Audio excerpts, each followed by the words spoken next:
It is Tuesday.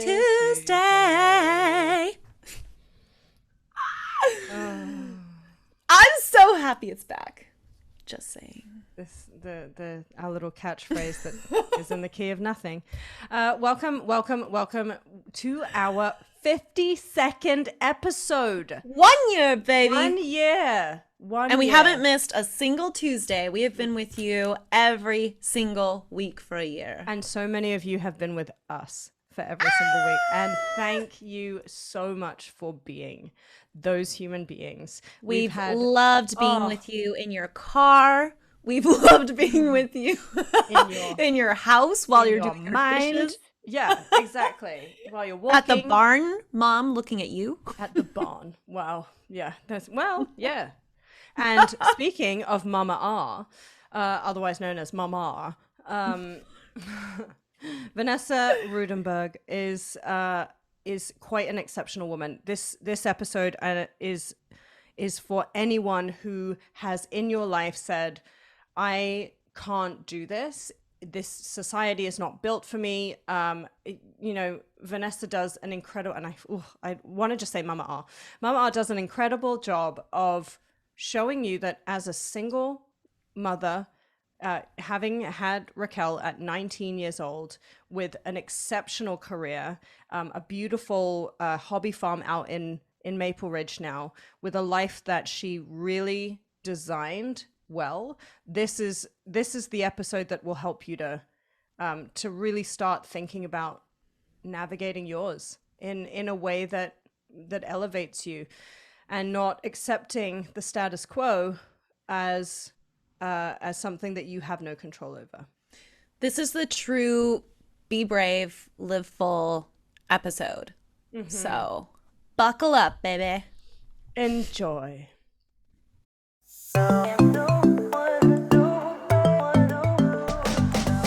You're listening to Bombshell Brunches, where your hosts Raquelle Roodenburg and Kristina Lau sip and spill with badass babes every Tuesday morning. Hello and welcome. We have my mother here today. Mama. I like to say, Mother, there ain't no other, so treat her right. Every time I call her. No, I call her and I sing that to her whenever I call her. I'm sensing this recurring theme of you wanting to make theme songs about everything. Yeah. I sing when I eat, like if it's good food. If it's trash food, I just won't eat it. Yeah, good songs. Songs make things happy. Just throw it. I just throw it on the floor. It's either singing or being hurled at someone. I'm just probably not far off from the truth. Let's be real. This is dust. Oh my gosh. Okay, awesome. Well, let's play the game where Raquelle does the introductions, because Raquelle's getting better at it. Let's see how fumbly I'm gonna be today. Yes. Let's see. You won't be as fumbly as me, because I had many cocktails yesterday, and so you'll be good. Don't worry, I have faith in you. And I don't think you had toast in our 3-minute break, so no, I had no toast. I'm toastless. Yeah, we're gonna have an interesting Kristina today. Yes, right. Yeah. But alas, Vanessa, who is also my mother. Alas. You can't say alas. Why can't I say alas? Because alas is wholly not the right word. Like, why? Alas is a problem.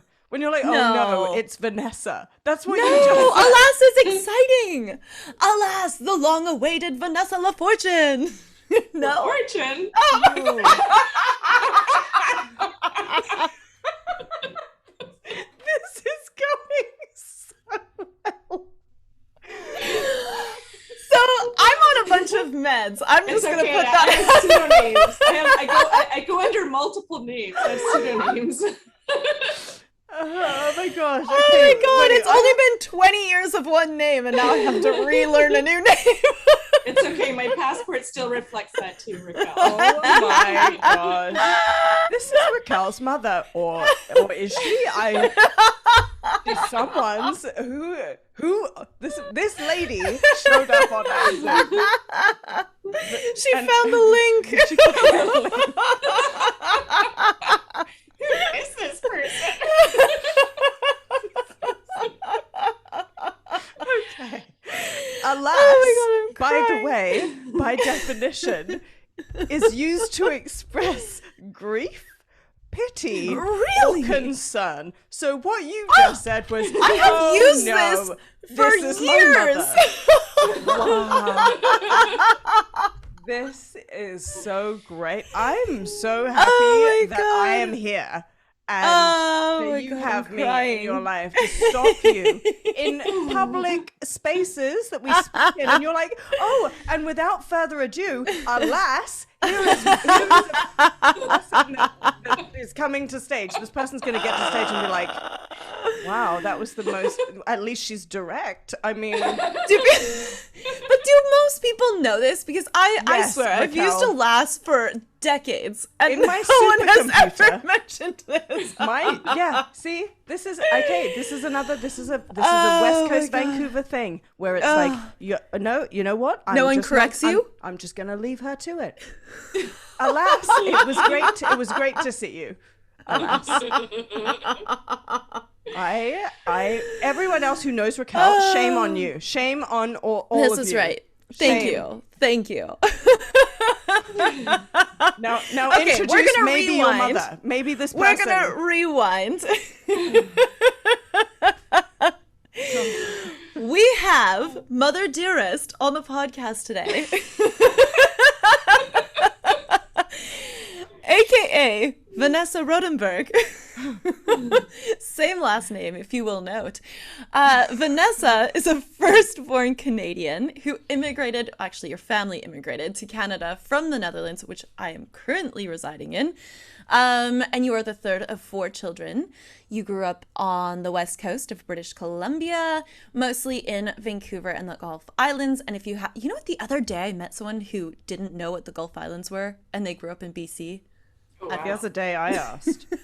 Did was you? Me. No, this wasn't you. Definitely not Oh, you. okay. But yeah, no, but you also didn't grow up in British Columbia. Like, this person grew up in BC, and I was like, how do you not know what the Gulf? Anyways, if you haven't been, go. It's beautiful. She is a passionate mama to 2 beautiful girls. You have various hobbies, including dabbling. I would say it's a bit more than dabbling in equestrian show jumping, breeding, KWPN. Can you say the actual word? No. Okay, wait. But you were going to try to get me to do it. Yeah. But It's essentially, right in front of you. You can say that. Oh, You can I try. can't. Okay. Yeah, but everybody here is gonna make fun of me now. Not to your they face. always no, they do. They're Dutch. They're very forward about making fun of people. Okay. Koninklijk Warmbloed Paard in Stamboek, Nederland, aka Dutch warmblood. I like Very Dutch close. warmblood is much easier. Yeah. I was very impressed with that attempt, though. Like, I would not have read that and said that in those words in that way. I would not. Oh, that was good job. difficult. Can you is. say it now? No. What was no. Okay. We're just not going to go there. All right, these are horses, These which horses. focus on show jumping. She also raises Nigerian dwarf goats. She runs a hobby farm on a small acreage, 4 acres to be exact, on the outskirts of Vancouver in Maple Ridge, BC. Also a place that everyone should go because there's awesome hiking with a handful. I would say there's more than a handful of chickens now. Just, I mean, you're getting like gaggle. 17 eggs a day, I think. Turkeys, miniature horses, an orchard, and a market garden. But Vanessa also has a career. So Vanessa has over 27 years We're of not experience. here for the Nigerian dwarf goats. I mean, God, what were you thinking? Podcast. Experience in health and benefits, working at just a few of the largest international actuarial consulting firms, providing strategic and day-to-day consulting services to her clients, which include a wide variety of local, national, and international organizations, specializing in multi-employer plans and trust plans. Vanessa is licensed with the Insurance Council of British Columbia for life and accident and sickness insurance, and is the past chair of the Canadian Pension and Benefits Institute for the Pacific region. This is a mouthful. You do so much. Speaker at various industry events, facilitating pension and benefits education to industry professionals. She does do a lot. She also doesn't sleep. So I also want to know what Nigerian dwarf goats look like. Oh my gosh. Can we like share screen here? Point. We're gonna actually post. What I'm gonna do is after we finish recording, I think I'm gonna ask the team to put some visuals in. So if you guys go to the YouTube channel, you can actually see the Nigerian dwarf goats. And maybe on the day that we launch this, I'll put it up on the social media. You can go to our story. By team, she means me. No, I don't. I mean the rest of the team. I have to edit this one. Oh, really? Yeah. Well, then I mean Kristina. Kristina's going to put some Nigerian I'm going to dwarf find goats. some images of some Nigerian dwarf goats. We will send you some. Take some pictures, please. Send them over. Mama R, Vanessa, I am not comfortable with using other people's parents with first names. It makes me feel really weird because I'm Asian, and so that's. And I'm not saying that as a blanket. But if you call me Mama, then I'm going to feel really old. Well, I was going to go for Mama R, but then what I realized was with my accent, it just sounds like I'm saying Mama. So that makes me sound even more posh and wanky and not Asian at all. So it's like very confusing. If someone's just listening, they're like, "What? What is happening? Who? Mama? We're talking to Mama." You know. But anyway, you call me whatever you want. I'm good. Yes, I mean, well, I'm not going to call you your other name because I don't know that person. What was it? Like you were just a von Furstenberg before? But going into actual real talk story time, and past the Nigerian dwarf goats, what is an actuary? So an actuary, I mean, I won't give the encyclopedia or dictionary definition, but it's basically someone who takes statistics and determines the risk of certain things. It can be any kind of thing, really. Mm-hmm. It could be like, car risk, like risk driving. So you've got actuaries, working at ICBC, for example, to determine the risk associated with driving your car and determining what the premiums should be on the insurance side. So that's basically, simplified. But that's not what you do. But that's not. So what do you do? Yeah, I don't do that at all. I'm not an actuary. I work with actuaries. Yeah, that's what I wanted to know. Just piece that in there. Yeah. So actuaries do that, and then I just basically take what the actuaries do and put it into plain language so that everybody else can understand what it is that they do. But I mean, that's just one facet. So the other side is like specifically what I do in the health and benefits is consulting to employers on the design of their benefit plans to make sure that they're financially sustainable and that they're designed really to meet their needs. Right. Yeah. Simplified. Simplified. And as we dig in, we'll realize how not simplified it is. But before we do that, I wanted to talk to you about how you got into this career, because you have an interesting path. And I think that a lot of people would be really interested in hearing how you navigated this way. Yeah, so I mean, I think like everybody has a different path to get into their careers, and especially in my line of business. So there are different ways to get into it. I think nobody wakes up and decides, oh, they want to be an actuary. Like, what the hell is that even? But you know one person that did, right? I do. You know one person. I know one fellow, and yeah, I was having drinks with his wife one time, and she's like, yeah, like Peter, he's like one of those people that he knew already in high school that that's what he wanted to do. And that's fascinating and he is an incredible person. Like he actually designed the actuarial tables, the newest one. It's actually called the Muirhead tables. So he's an incredibly genius person. I want to ask a question about that though. Who was that person's career counselor? Like, yeah. Well, he's retired. I think he's retired now. So that would have been a long time ago. But some genius was like, here are some jobs. Here are some jobs that no one will ever talk about to you. You're like, what were the other jobs? Like, at the same time, like, what was his, like, oh, I could be this or could be that. Like, what was the other one? Like marine. I mean, you have like these big sweeping jobs. And when we go into careers, we talk about this and we're like, here's how we navigate. But what? How's a teenager be like, actuary? I'm going to be an actuary. And you know what's funny is his other major passion was rugby. Mm-hmm. Yeah. Like, so I see him at rugby. Yeah. Yeah. Yeah, he's definitely so I mean, I guess kind of going back to how I got where I am now. Again, never grew up thinking about this type of work, that even knew it was out there. But I knew in my head what it is that I wanted, like the environment that I wanted to work in. So that Go before that. Oh. Because you were 19 when you had me. So you were very young and you were shortly out of high school. I think you were originally thinking of vet school. So you also modeled a bit. So how did everything navigate to where you were now? Ooh, that's going back so far. Don't make me sound old on my podcast.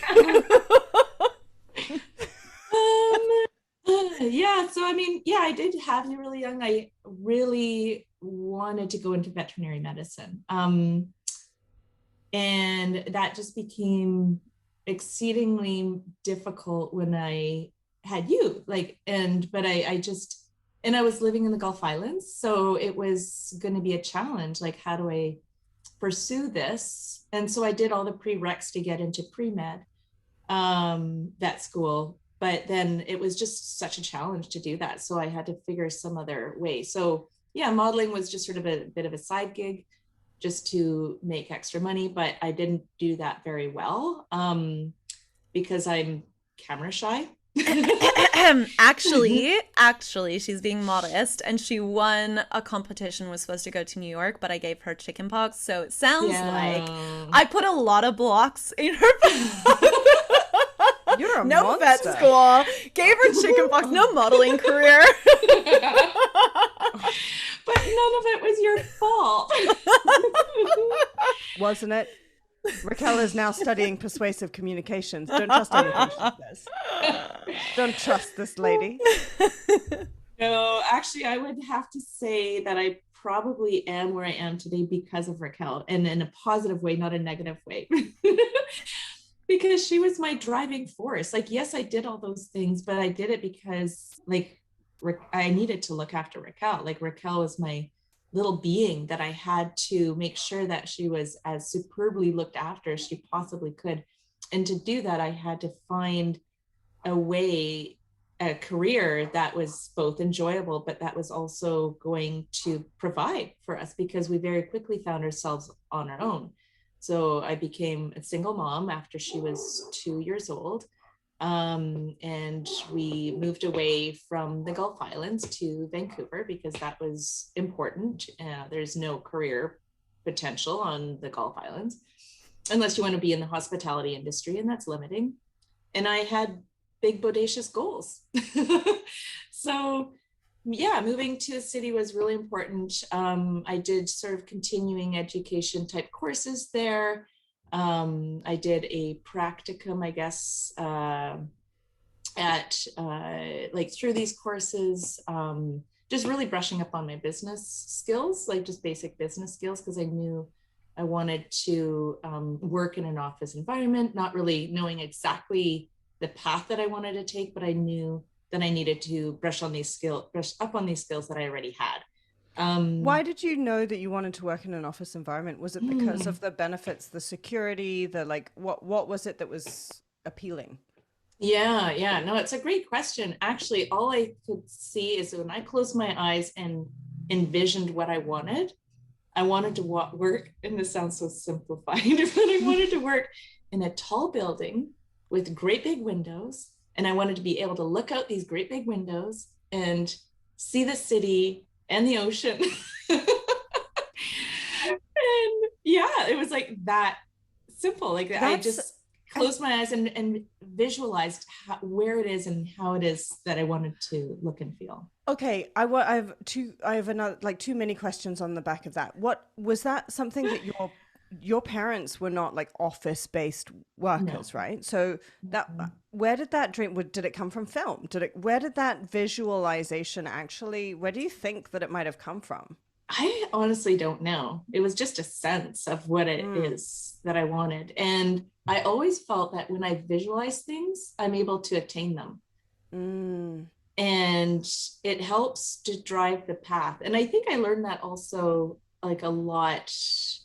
I mean, I just knew that in myself, but it was also further explained, like when I was taking these brushing up of my business skills in those courses, they also help to find a career path as well. mm. And visualization was a strong part of it. So we studied through that work group, What Color is Your Parachute? What is And what is that? it was a sort of a almost like a career counseling type of book. And I'm going back 30 years, so it's like a long time ago that I worked through that. And it was like just a 6-month program, really. But Right. they help you kind of figure out visualizing really what it is that you want to do. And then Mm-hmm. it works through, what skills do you have, and transferable skills too. So Mm-hmm. even though there's a lot, and you probably know this very well, Kristina, because that's sort of the field I think that you're in, Yeah. and is identifying what are the skills that people have, where it is that they want to go, and what is that gap, and what do they need to figure out how to get there. Yeah, and I love that that's very succinctly said, because I'm much more loquacious when I try and lay that out. But the other piece to that I think is really important is, what skills do you have, and which ones do you love, and which ones are the highest value in the Mm-hmm. current context of today? Because some people will be like, well, Mm-hmm. these are the things that I know how to do. And it's also interesting to look back at some of those people that I've consulted with and say, these are the things that you've learned how to do out of necessity. So you feel like, because you have to do them. And now, I've had conversations with people where they're like, I am so highly trained in this thing that I really don't like doing. But Mm-hmm. I now get to then the navigation is, okay, well, what do we take from that so that you can make the most money, so that you can do what you want to do, as in your free time?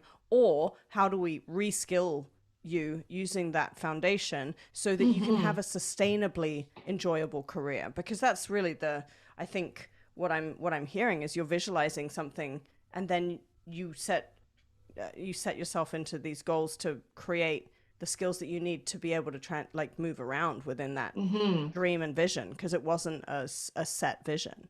Mm-hmm. Mm-hmm. Exactly. So Mm, I think when you sort of project what it is that you want, and whether it's that or whatever it is that you want, like whatever field, you need to create like these mini goals to work up to yeah, that, right? And make it attainable. like mini golf. Um, yeah, sure. Did that one great. Did Not real golf, because That- no, I don't know how to do that. That's not a. It's like, I don't think anyone really does. Whenever someone says they play golf, I'm like, that's not true. You stand on a pitch foot field somewhere and just drink tea. That's what my envisioning of golf clearly isn't accurate. Okay, so then, yeah, but just because I think this is so interesting that you were like, okay, driving force, need to do things. But then my other question is, you still created enough space and didn't act out of a place of desperation. You acted very practically for someone who, if you're a single mother, like, I can't envision being a single mother, not highly skilled in any one thing yet, and needing to navigate this at 19, 20, 21 years old, like your early 20s. Mhm. Why, Mhm. what was it about what did you do, or what was a light bulb moment where you were like, wait, I've got to give myself space to visualize? Like, where did that come from? Where? Explain yourself. I think that is, I think that's just the way that I am. Like, I'm sort of methodical the way that I think, and I'm always thinking ahead. And I just figure out what steps I need to get there. So sometimes, like most of the time, I do jump in with both feet. Like having Raquelle at such a young age, yeah, 100%. I jumped in with both feet, and then I step back from that and I look at what I've done. A monster. Yes, agreed. But then I step back and I'm like, okay, now I have to figure things out. Now, what are the steps I need to do to create success? And so I do that with everything that I do, pretty much. Not everything, but I think a lot of what I do, I do jump in with both feet, and then like, all right, now let's figure things out. And I don't know, I don't panic. I just sort of like, I just think very calmly. I think I work well off that, a healthy amount of stress. And you can get overstressed about things like that, but I don't react that way. I think I just kind of react in a healthy stress kind of a way, and figuring out what it is that I need to do. So yeah, so like when I was put in that situation, or I put myself in that situation, then I just figured, okay, this is what I need to do. I need to move to Vancouver because that's where the opportunities are. Then I need to brush up on my skills. So I found an amazing opportunity where taking these skill building courses didn't cost me anything. It was through an employment insurance program. It was a program that was a test pilot, and to see if they could, by paying for these courses for people that were on EI for a short period of time, can that create job opportunities and, get them to work faster? And it worked. Maybe it didn't work for everybody in the program, but 100% it worked for me. It created enormous opportunities for me. We had to find a place to work, towards the end of the program. I think there was like 3 to 6 months or so where we had to do a bit of a practicum at some organization. And the one that I worked at was just down the road from our apartment where we lived.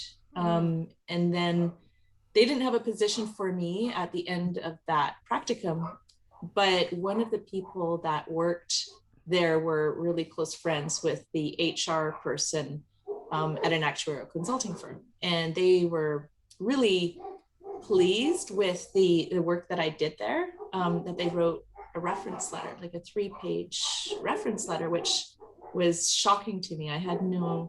I wasn't expecting that. I just thought, just like a small paragraph just saying, yeah, she worked here, she did, all right. And that was it.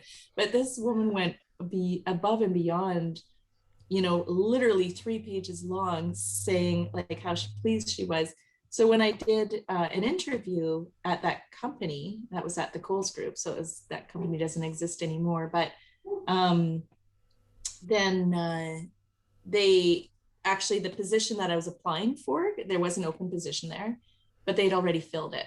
And so I was like, okay, well, that's, too bad, because, whatever, but they created a position for me. So I think that was based on the reference letter. So even though they didn't have an open rec, they created a position for me, and they took me anyway. Wow. And that does happen, I think, not a lot, but it happens. It can happen more. And I think that is a really good, that's a really good kind of small segue, because what do you think that you did that caused this woman to write this letter in this way? And how do you think you presented as someone that they had to find, like, why was it not an option for them to turn you away or ignore you? Yeah. I mean, I don't know. I mean, I think in the practicum, I worked my butt off to try to really impress these people. So I just I knew my stuff. And I just worked really hard, and I did everything I could to give the best impression of my work and myself at that company. And we all got along so well. It was a great little company. And so, I mean, I can just, I guess anticipate that they felt that I did a good job, and they wanted to, and they felt bad that they didn't have a position open for me at the end of the practicum, because that often does happen. Like when you do a practicum for a certain period of time, it's like a free opportunity for an organization to try a person out, and if it works, it works, and if they have the an open position, then they often hire the person. So, but in that case, they just didn't have the capacity. So, but they. I had a similar, just a very similar situation when I was in my early 20s as well, where I was a temp at a job, and it was like a 2-month contract, and it would cost them a lot more money to hire me because they would then owe the temp agency. I think it was like 1 or 2 months of my salary or something. It's like it's quite high, like, because they want to retain good temp staff, and they ended up doing it. And they hosted all these interviews. I was about to say auditions. Gosh, this was a lifetime ago. But it was for an international trade company. They provided consultancy for international trade companies, I think. And they did it because because I was valuable. And I think the reason I asked that question is because it costs employers, when people are going for jobs, I don't think they realize how expensive it is to replace a person, and how expensive it is to find the right candidate for a role. Like, I know so many employers who will change the role so that they can have this candidate and skill them up, because finding a good person is, we're told that it's about the job and your qualifications, and everyone's stickling point when I've had conversations, they're like, oh, but I don't have this experience. I'm like, don't worry about that. Yeah, no, that's exactly right. Yeah. So the personality and like you say, getting into a situation where you're in a finite amount of time with an organization gives you both the breathing room and the expectation management for you to thrive or leave respectfully, which is really nice. But if it's if it's an ongoing volunteer-based, internship-based thing that just drags on, I don't like those. But I think also what it comes down to is, one, working really hard, and two, anticipating things that people didn't tell you. Because I know when I first did my internship, it was at Rethink, when I was first done my first bit of university. And they didn't have a job because they didn't, I finished with a diploma in public relations. They didn't actually do PR, but I was like hell-bent on working with them. I was like, this is the only place I'm applying, and this is what I'm going to get, and this is how I'm going to do it, because I just thought the world of them. And in the end, they ended up hiring me back a couple months later, as a digital producer, which was a great role. And Rethink is one of the top advertising firms in Canada. And they hired me back because I worked my butt off. And that was something that you, Mom, that you taught me, and that you said, you're like, make yourself useful and do extra on top of what they're telling you. So I would finish everything, and then I would go to the copywriters, and I was like, I'm just like, I would really love to learn a little bit more about copywriting. Can I help you with something, and dig in here? Or I would jump over to like the creative directors and be like, you know what? And anticipate their needs and be like, maybe I can dig in here. Like, would this be helpful? So I was top of mind later. I want to jump in on that point, because when people say I worked really hard, my response is, a lot of people work really hard, but they're not necessarily working smart. And I think I really want to distinguish that, because from a career pathway perspective, there's a difference between just volunteering and being like, what can I do?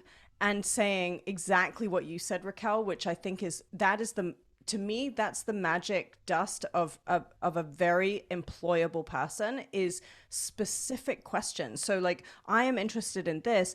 Is there something I can help you with this particular aspect?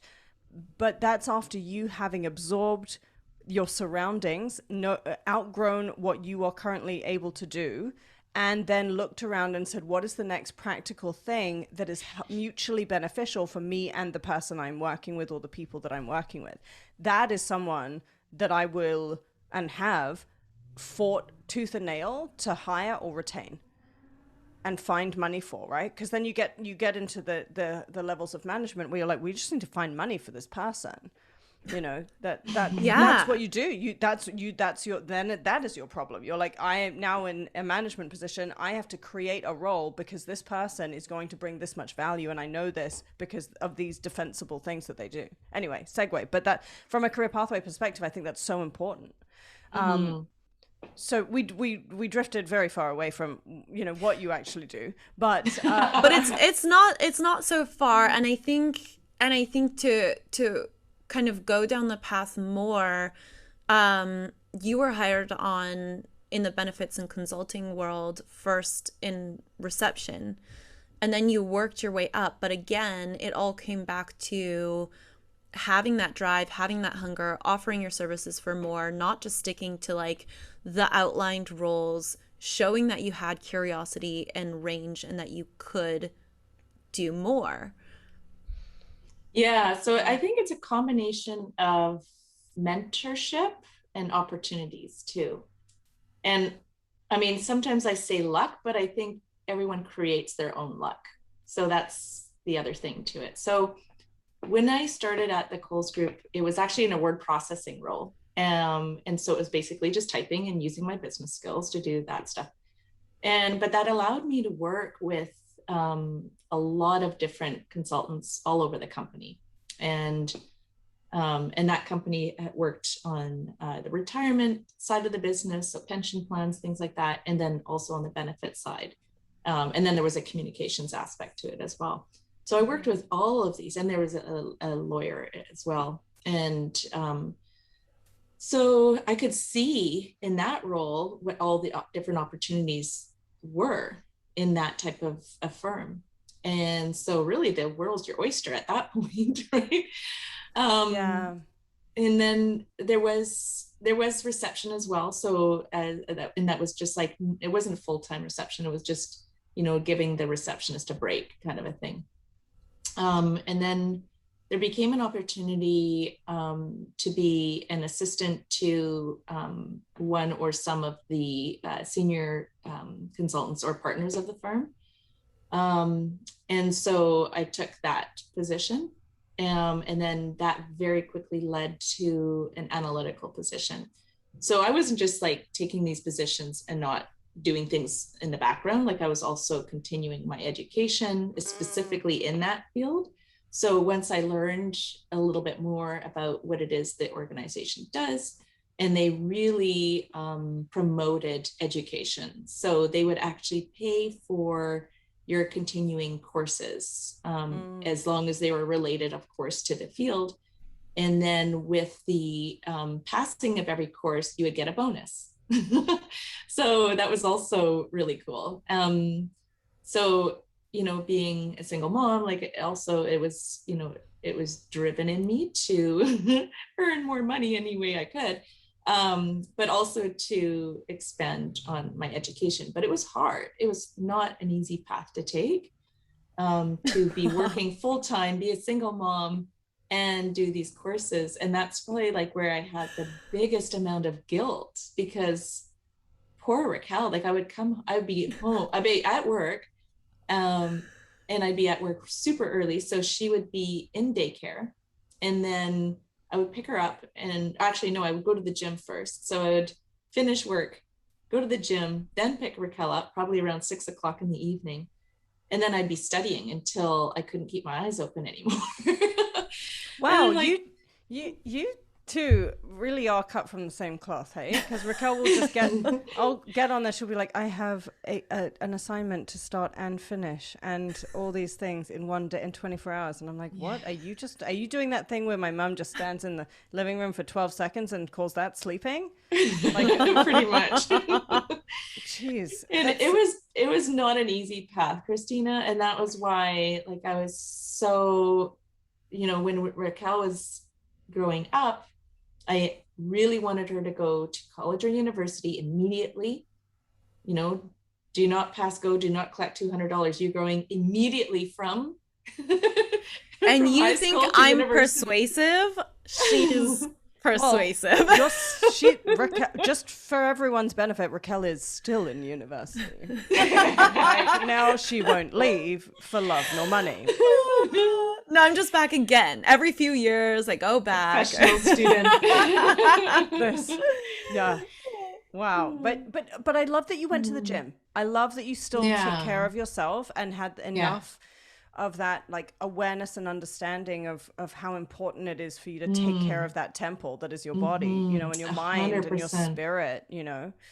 And finding, I think, unique ways. Like, you just found a way. I remember going to work with you after sometimes, and I would like have a blanket and I'd sleep under your desk as you were working late at night, because it's just the two of us, right? So there's nobody else to like, it's not, and it wasn't like laptop days where you just had a computer at home, you could work from home. So I would just snuggle up. CPU that was its whole corner of the room. Oh my God, I've got stories about that too. But oh my gosh, DOS. We go into DOS mode. Oh my God. Totally. And it was like literally when I started word processing, it was DOS. It was the DOS program, 100%. Yeah. And how then far we've come. Right? Yeah, 100%. So. But yeah, Raquelle's right, like in that you remember that. It's quite cute. And maybe the partners of the firm didn't know this, but I would package her up and we would go in on the weekend and she would be curled up under my desk and I would continue working during the weekend just to make sure, because I just wanted to make sure that everything was done. And Raquelle, what were you doing? Were you just sitting there under a desk being like, here is me, singing my song with my blanket. I was an only child. Came from. Yeah. I'm very good at self-entertaining. Anyone who knows me, I laugh at my own jokes. Yes, I'm solid. Yes, we all know you. This whole all of our listeners, they understand that by now. Yes, because you laugh and then there's silence. And I am not joining you in this laughter, but you think you're real funny. I am really funny. You're quite funny. But I've only had to entertain me, so I'm not here for everybody else. I'm here for me. Oh, that's great. That's funny. Okay, smuggle child into office, do work, extra work on weekend, make bonus, live life, have 18 animal chickens, goat, dogs. So when did all these like animals arrive into your life? Well, like kind of, I guess thinking back, like my passion was animals. Like I love animals. I wanted to be a vet, but obviously I wasn't going along that stream anymore. But I found a very fulfilling career. Like I absolutely love what I do. I love meeting new people and the whole social aspect of my job. I'm a very technical person. I love math. I love the sciences. I'm not doing the sciences now, obviously, but there's still a lot of math. So I'm a little bit of a geek that way. So I get the satisfaction of working and doing that type of work, but I also love people. And so I get so much social interaction in what it is that I do. And so I got that satisfied, but I didn't have my animals. And living in an apartment, we weren't allowed to have any dogs, but we were allowed to have cats. So, so many years ago, then what I did is I volunteered for this outfit that was looking for homes for cats. So we would take in kittens because Raquelle was little, and she would help to socialize these kittens, and then we would find homes for them. And I that had was another scratch marks like all up my arms always because these little kittens were these like feral sometimes they were fine, but sometimes they were like these feral yeah. little kittens. Yeah, and so like, and even though it was volunteer, it was also actually another revenue stream. So when we adopted these kittens out, we got to keep the money because it would also help to pay for some things for the kittens, but there was always leftover money. So it was a fun Wow. thing to do. It was fulfilling another passion of mine. How many did But we have? Like over 150, I oh, think I we think so counted. all together. Yeah, yeah. So they would be coming in like a litter of kittens and sometimes multiple litter of kittens. I don't think we had more than like 5 or 6 kittens at a time. Yeah. But you have to imagine like these are small, tiny little kittens. It's not like a house full of big cats or anything like that. So although we did end up with one, which was really hard to not adopt all of them because they're super cute, of course, when they're that little. So that was, I mean, that was, one way of making sure all my passions were complete. And Um, monetized. yeah, yeah, yeah. So Yeah. there's a method to my madness. So, yeah, so we did that. And then really, I would say like it was about just over 18 years ago, I think we bought the property here in Maple Ridge. And I'd really wanted my kids to grow up the way I grew up. And that was on a hobby farm. And it's not it's not homesteading by any means. It's really a hobby farm. There's no money in making and having a hobby farm. It's like a great place to dump money. And have many eggs, like 17 eggs a day. Yeah, With and all that's of more your recent. chickens. Yeah, that's my most recent thing to do. But yeah, I really wanted us to have horses. I wanted Raquelle, like when she was a preteen, to be able to have horses.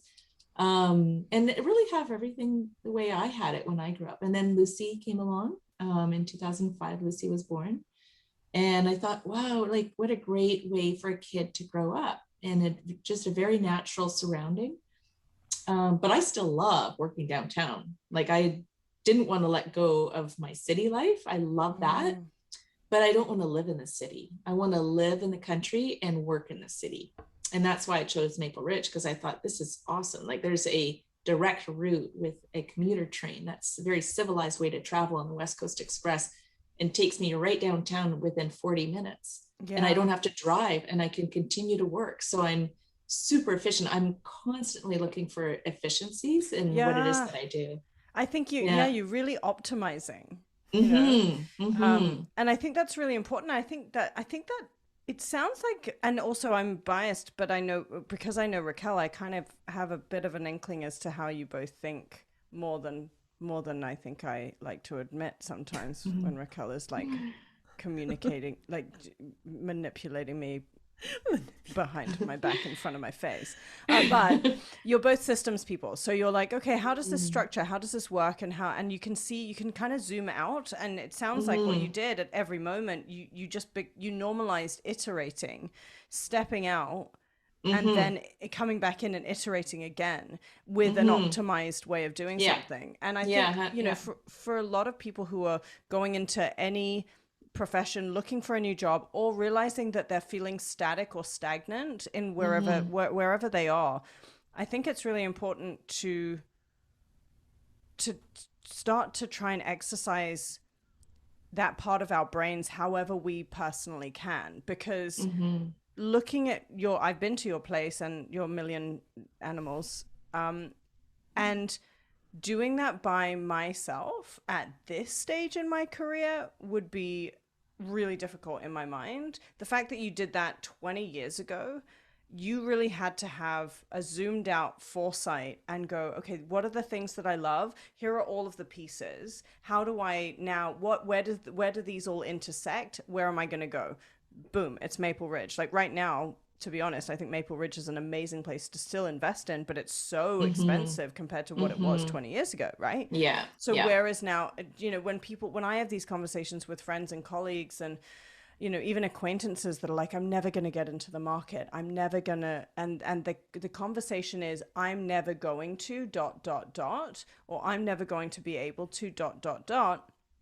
I think this is a really great way of circling back and saying, no, it's not that you're not able to, it's you need to level, like you need to zoom yourself out of your current life, look at everything that's around you, what is most important, and then piece together a strategy. I think exactly. That's really exactly it. Yeah, you just have to strategize, really. Like when But we that's were not all just. That's not just. Yeah. I need for people to Yeah. understand how you do what you do. Yeah. Well, And it's so and again, it's it comes. Sorry, go ahead. it's strategizing, but it's balancing out the hits. Like when you bought the property in Maple Ridge, it wasn't like, one, Maple Ridge wasn't like the hot upcoming place. Two, the property was flooded when we went to see it, like full on flooded, like take a canoe in the front. Three, the house was like needed a full reno or tear down, like depended how you saw it. So at the time, I think your ex-husband was like, I don't want this. Like, this is a hard no. And she was like, no, this is a yes. This is what we're doing. And now it's had such a turnaround, but you had to have that foresight. And it did take many years to invest in the various pieces. Like, okay, the house needs this. Okay, the property needs that. And then it kind of sways back and forth. Yeah, that's exactly. It sounds like you look ahead a lot as well, and that helps, because then that means that you're doing that kind of joyfully, because you're like, oh, I know that this is this problem, but I understand what I need to do, and so I don't feel victim-minded about it. Yeah. Well, that's exactly right, and you can't do it like it's not as though there's not pain along the way. So, for example, like when I started working at the Coles Group many, many years ago, I immediately started putting 10% of my income away. Immediately. So, and I just put it into an RSP. So I didn't even think about it. Like it wasn't something I would even look at or see or pay attention, but there was strategy behind that. So when you put your money into an RSP, you can take it out later as a home buyer's loan, right? So you can use that money. It's like a little bit of seed money or whatever you want to call it, to buy your first home. And yes, you eventually have to pay it back, but that allowed me an opportunity to buy a townhouse. Right. And sorry, the RSP, explain that situation to me. What, how do you do it? So you just like put money, your pay or whatever money that you have, you put into an RSP, and then you can use that money, like when you've got enough money to buy a home. You can take that money out without being penalized by the government for tax purposes. So normally if you take money out of your RSP, you pay tax on it. But when you are buying it, whether it's or using that money for to buy a home or to continue education, because there's an education component to it too, you can take it out without being penalized. And penalized, I just mean paying tax on it. So you can take all that money out with the expectation that you're replacing that over the next 10 years. And if you're self-employed, I think that's one of the things that you can structure, is putting more money into RSPs so that you're not paying the tax, and so that, and then you're putting it into an investment, which obviously is good for the economy, or your education, which again is good for the economy. So that also potentially lowers your tax bracket, right? Yeah, it lowers your tax bracket for the years that you're putting the money in, right? Because you're not paying tax on that money, and then it's sheltered in there. And so all the investment earnings are also sheltered from tax. And the only time you pay tax on it is when you extract the money out, ideally when you're retiring. But at that time, you're going to be in a lower income bracket anyway, so you're going to be paying less tax than when you were younger and earning more money. But if you extract it out when you buy a house or have education, then you don't pay tax on that. Exactly. Yeah. So you don't pay tax, but there is a deal per se, where CRA says, well, you can do this, but you have to replace it within the next 10 years. Oh, I see. I understand. Yeah. Okay, that makes sense to me. It's like a loan from your future self. Right. Exactly. Yeah. Oh, I love that. That's a really cool how to like borrow from your future self. That's really cool. Yeah. Which is a really great like way of segueing into the conversation, like digging into actually the nitty gritty of what you do, because I think a lot of people, they don't realize that you're a benefits consultant. You're essentially, as a benefits consultant, you are working on how to help employers create an environment which will consist of like happy and healthy employees who will ultimately be more productive, right? Mm-hmm. So that means you've got to be on top of a whole bunch of trends, right? Mm-hmm. And Yeah. so how does that, what does that look like? Like, what are the hottest trends when marijuana became legal in Canada? Like special family planning benefits. I love the egg freezing kind of conversation. And I know we could talk for hours, but we can't. But Mm-hmm. what are the hottest trends that you're seeing right now in health and wellness? Mm-hmm. So I'm seeing a lot of more digitalization of health. So obviously, like with the pandemic, of course, as well, looking at ways to reach employees in a digitalized form, because people can't do face-to-face, meetings or appointments and things like that. So for sure, like at the onset of the pandemic, looking at ways for people to even just reach a physician. So I mean, we're lucky in BC where that was all included, under MSP, or doctor visits and things like that, even through that digitalized format. But there's other, organizations that are offering this digital format, but instead of like on an appointment, 9 to 5 type basis, that they're offering physicians, and it could be 24/7 and you can get an appointment immediately. So it's sort of like looking at more expanded ways or more flexibility that way, and that sort of thing. So for sure, and more in that realm, like physiotherapy in a digitalized format, mental wellness in a digitalized format, ICBT, so cognitive behavioral therapy. So I think that's really like where I'm seeing the trends, and employers are trying to find out how can we, reach out to people and offer these solutions. So that's a big way. What about the like family planning aspect? Because I've always wanted for egg freezing to be covered by benefits. I think that it's this is a whole other conversation about having workplaces that are conducive to women and people raised as women and those who identify as such. And it just feels like we're still so archaic in our working model. And that includes the family planning. Like, I paid for my egg freezing myself. I took out a loan. And then I needed to go through, and was very lucky at the time. I had an incredible boss who was like, gave me every single day off that I needed for it, who understood when I was like waddling around because I was reacting in weird ways to the procedure and at some point. So where does that fit in? How's that, like, is that a hot topic conversation? Are employers trying to work that out?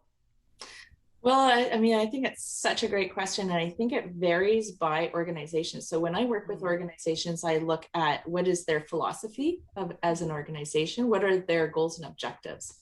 So that's how you design a plan, is by extracting that. Okay, you first look at it at a 10,000 foot level. What are their business goals and objectives? Then narrow that down to their human resources goals and objectives and their philosophy as an organization. I think a lot of organizations are probably struggling with people that aren't staying around. So you hear about the gig economy, you hear about not to pinpoint you guys, but your generations not really staying with organizations for a very long time. Yeah, right? Why would we? Why? Right? So why would you? Why would you? So great question. So Kristina, when you hang on to that question, why would you stay with an organization more than 10 years or 5 years now? 10 years might be long. Yeah. Why would an organization pay for your egg freezing knowing that you're not going to be sticking around? Well, I mean, I would kind of, if me being this is my 9 o'clock in the morning on a Saturday, having had many cocktails the night before, I would come back and say, well, why would you pay for a corporate retreat with a golf course and all these people to go and spend all this crazy amount of money when you don't know how long they're going to stay either? The upper levels of management are spending money and writing it off and brokering deals with organizations that allow them to, like with corporate, I understand corporate packages, that it is not actually that much money. So for someone to pay for one Mandarin Oriental week away for a corporate retreat, but then count their pennies on someone getting their eggs frozen doesn't make sense. I would push back and say, no, that doesn't fly. What that is a systemic issue that you have with your attitude towards people and their livelihoods and women in the workforce, because they'll drop so much money on other things because it's normalized. But freezing eggs is going to cost someone maybe $10,000. And if you build that, and that will cause somebody to potentially not stay longer, but be able to work for more years, like in the first place, potentially. So I have a question with that. There are organizations who will, and many in Canada do this, we're quite lucky, who will top up your maternity leave. So, or I guess now we're calling it parental leave. So they'll top it up for, let's say, that whole year. So you have your full salary, because the government, just FYI for anyone who's not from Canada, will not pay your whole salary while you're gone. They'll pay a percentage up until a certain point. So if you're a high earner, you still might not even get 50%, but it's 50% up to someone who earns X amount.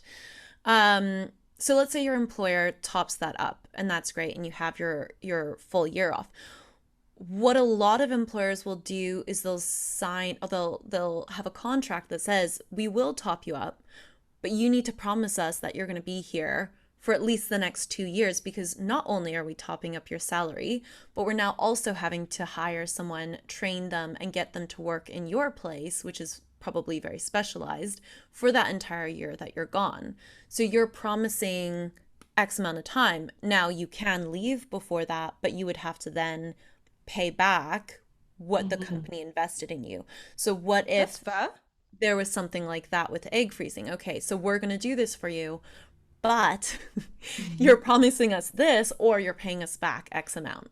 And I think, I feel like like, I don't know if it was a pilot I was talking to about that, or something where it was like, you then are in a contract to stay for a certain amount of time after you've done these things. That does make sense. That's the same as, it's almost like, well, yeah, of course, that's a thing. But I just think that the conversation isn't even, I'm saying that, but that's not true at all, because I do not work in the corporate world at all. And I think that there must be conversations around that with employers at this stage. I think it's an excellent question, and it's an excellent strategy too, Raquelle, what you brought up as an option, like to Kristina's question.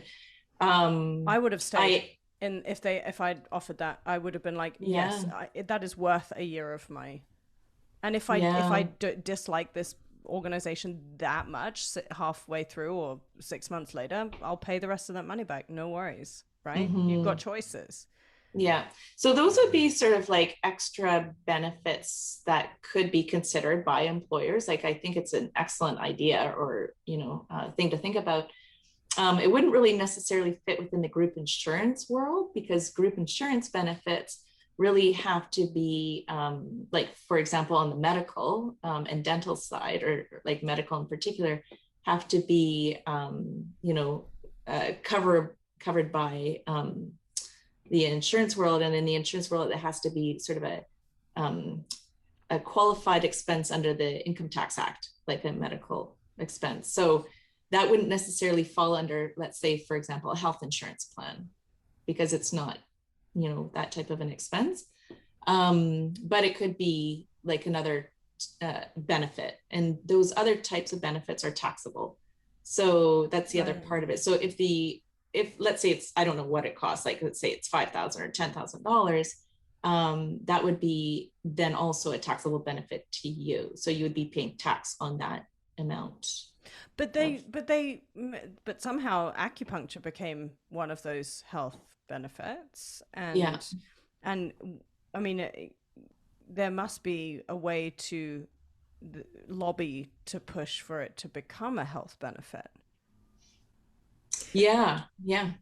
I mean, think that goes more into policy. So Yeah. that's like what we had our other guests on, and what was the association? Oh, the National Fertility Association. Yeah, and that's what they're working on, is lobbying Yeah. to change that, because that's more policy or regulation based Yes. rather than individual companies, I think. But hey, companies, if you want to get ahead of the curve and you're trying to figure out Yeah. what people want. Yeah. Yeah. Yeah. Yeah. Yeah, it is. It's challenging because I think employers are looking for ways for attraction and retention of people. Also recognizing that people aren't really staying as long as they used to. Like the company that I worked with, when kind of going back to my earlier story of being at the Coles Group, I was with them. They were bought by Hewitt, which was then bought by Aon. But so I never really moved organizations. I stayed all with the same company. They just changed ownership. But altogether, I was there for almost 19 years. And, and now I'm with Mercer, and I've been there for 8.5 years. And it's almost unheard of to stay with an organization that length of time. Yeah. But, employers are looking for ways for attraction and retention. And maybe that is, one of the things that they could look at for doing that. And you're right, like it's not going to cost necessarily an organization a ton of money, because there's probably just one or two people that want to do that. But it's like, where do they want to put that money? And it's, yeah. And I don't know that there are that many organizations doing those corporate type retreats anymore. I think that was definitely done in the past, like definitely in the earlier part of my career, I saw that a lot. I'm not seeing that as much anymore. But nothing wrong with a good corporate retreat. But I would love it. I would love it. Yeah, Here for it. Love it. Like, yeah. But if you ask me if I want to retreat or to freeze my eggs, like, I mean, I think people are getting a little bit more socially responsible, and I do think that is, that's really positive. But yeah, there are always ways. I feel like, I mean, gosh, I'm talking to the two women who are like the epitome of finding ways to solve problems.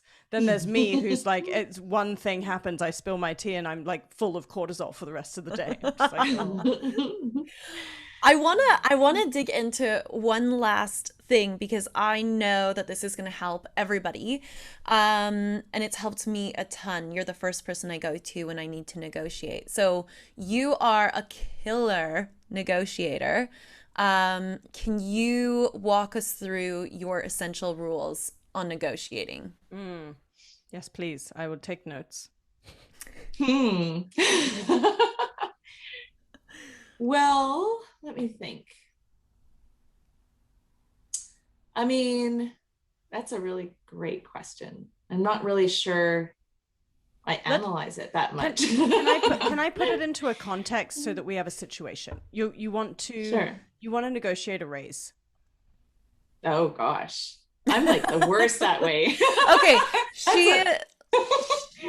As a consultant, she negotiates a lot on behalf of her clients, or negotiates with her clients, or negotiates with insurers. So there's a lot of negotiation in there. Now, I will say studies have shown that women are better negotiators for others, which is something that we all need to work on collectively.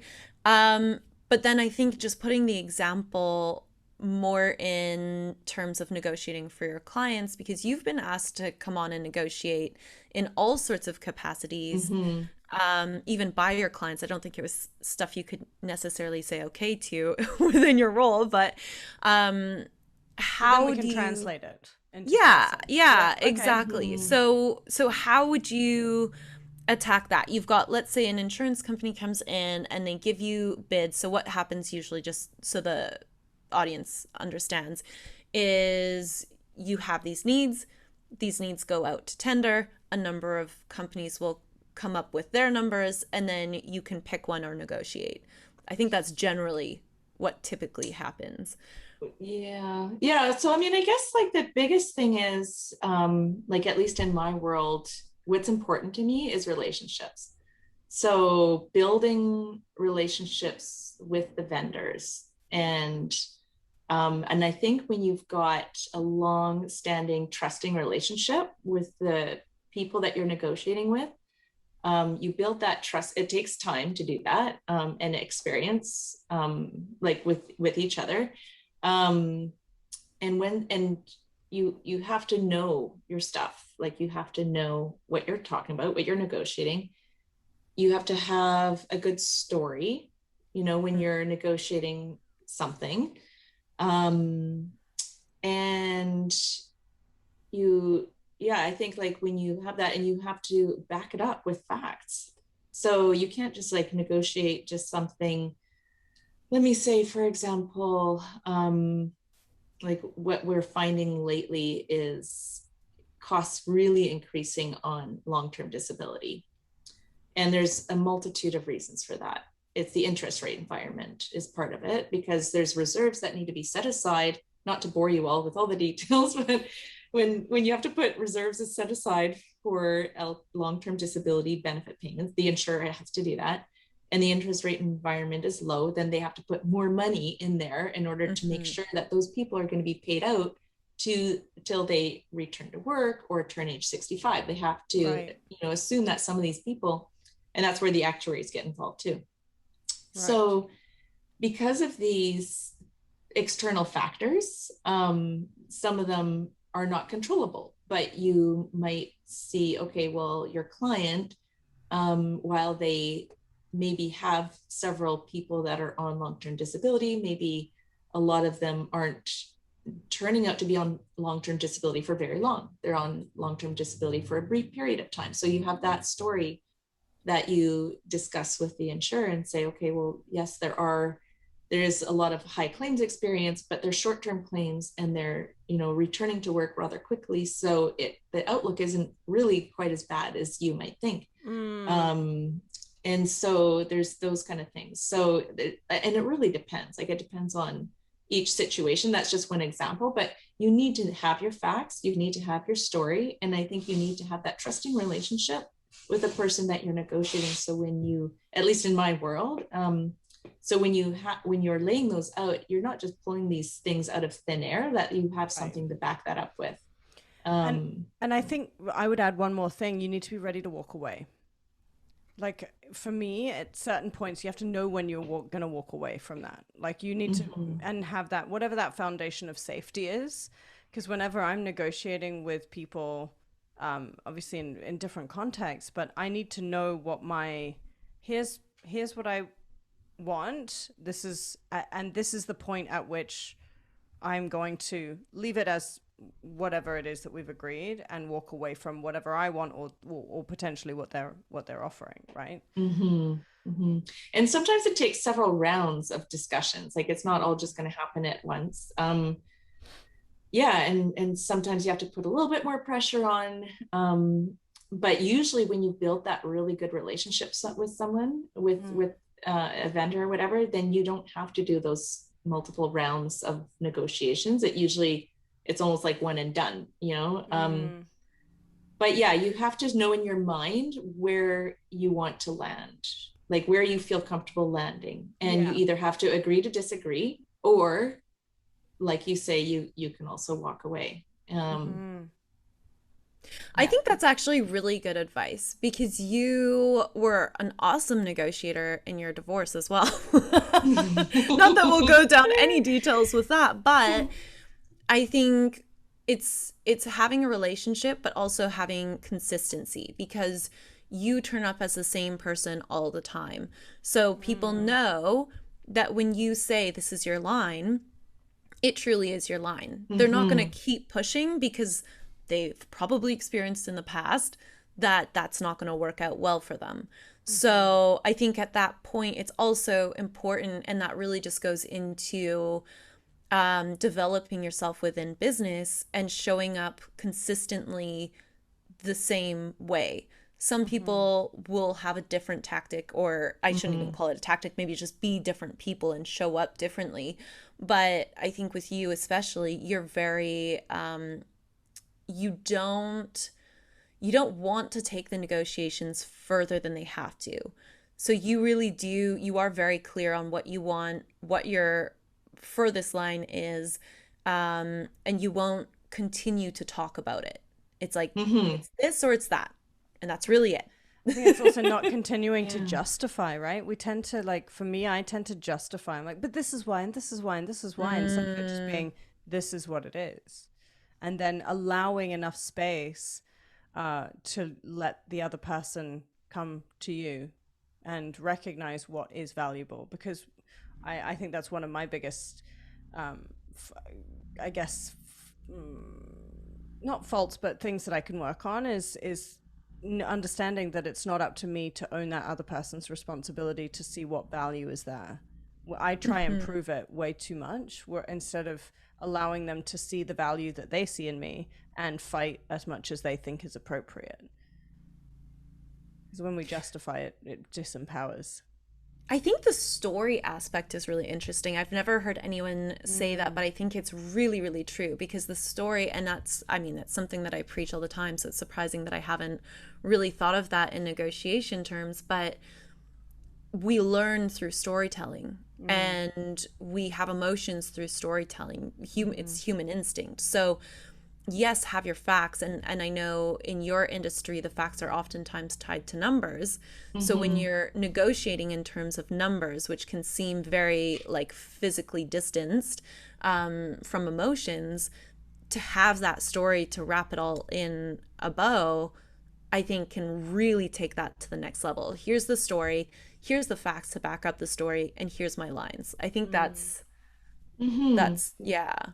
Yeah, and then like, using the LTD or long-term disability as an analogy again, like it's just a lot of companies have those premiums paid by employees, and part of the story too is like, okay, well, you know, I'm seeing these rates going up like 50-60% lately, like they're extremely high, and how that impacts employees is enormous, especially right now with the pandemic. And you know, in some of these organizations, the employees may not be, you know, paid very high wages or whatever. So that hurts people. So when you put it in that context too, it's like, okay, you know, we recognize that maybe, yes, the claims experience was very poor, and that premiums will need to increase, because you can't just not increase premiums ever, as much as we would like that to happen. But just given multiple things happening, premiums at some point may need to increase. And so, but does it have to be at one time? Can it be done over a period of time, so that it's not negotiating like black and white, yes and no, you're going to not have an increase, or we're only going to limit the increase to this amount, but it could be negotiating, like softening that blow too. So it could be, you know, developed over time to reach, and then everybody's happy. It's like, okay, you know, the employees are not impacted by that significantly, and or the employer doesn't have to communicate a drastic change in the rate to employees, which is going to be challenging, and the insurer knows that, you know, they will eventually get what they need at the end of the day. So it's trying to find that, like, massage it, and you have to be creative. Like, yeah, there's a science to it, and it's all based on math and facts and stuff, but it's also creativity and storytelling and things like that. And you're problem solving. And that's really interesting, because I think a lot of times when you think of negotiation, it's like, it is very black and white in our minds. It's like, oh, I want this raise, or I want this, or whatever it is. Or, you know, I don't want to pay this parking ticket, which I've had to do recently. But you're right. I think what we lose sight of a lot of times is negotiation being problem solving. So maybe it's not going to an employer, let's just use, you know, wanting a raise, for example, but why do you want a raise? Do you want a raise because, you know, whatever, it just makes you feel good? Is it because you really need the money for something? Is it because, you know, you want to be able to take time off, but with your current salary, you can't be able to do that, or whatever it is? Maybe there's other ways of finding that end result, and you just have to kind of shift that around and invite someone to problem solve with you. Yeah. Rather than try to butt heads.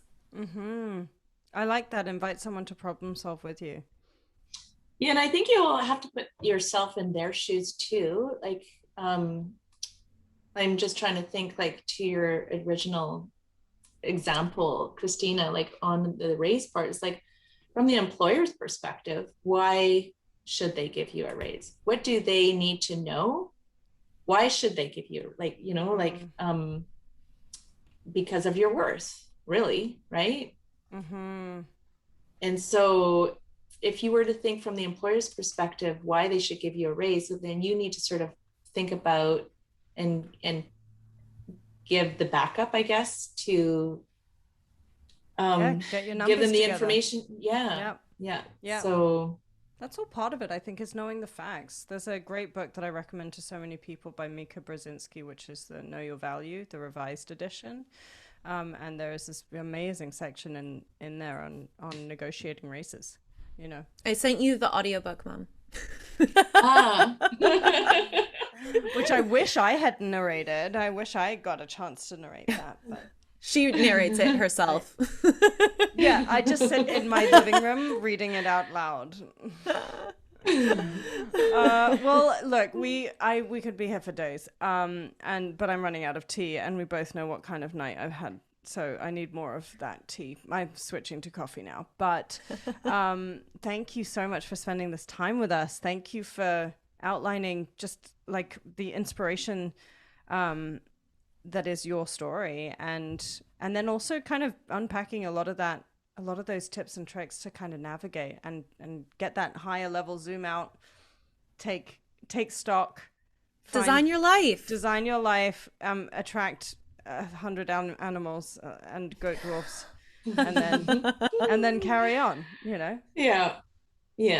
No, thank you so much, ladies, for having me. It was fun. I had water, not tea, but I would have done wine, but it's like, you know, it was 9 morning. That's not an excuse, just for the record. It's always 5 o'clock somewhere. It's 6:30 here. I got you guys covered. Yeah, exactly. But thank you so much again, and Mama R, Vanessa, Mama R. And we look forward to seeing you soon. I look forward to come and say hi when podcast next year. Yay! Thanks, Mommy. Okay, bye. Bye. Thanks for listening, Bombshells. In order to continue to elevate, subscribe and don't forget to click that little bell so you can get notified every time we have a new badass brunch. Until next time, stay focused, fierce, and fabulous.